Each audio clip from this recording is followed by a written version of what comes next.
Hey Laura, it's the 2nd of March and just outside my house we had a big snowstorm last night.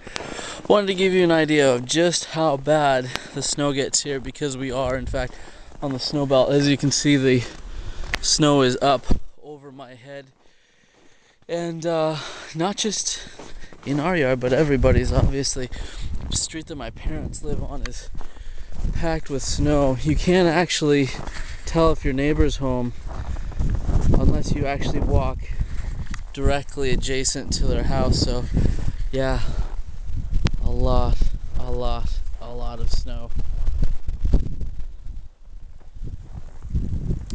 Wouldn't even really be able to notice our house. You can't even see the house number unless you're looking directly at the house right from the driveway. But anyways, yeah, this is what it's like to be living on the snow belt. Anyways, love you, miss you. Thought you should see this just because it's even weird for me because we don't have this in Halifax. Anyways, I'll talk to you later. Bye.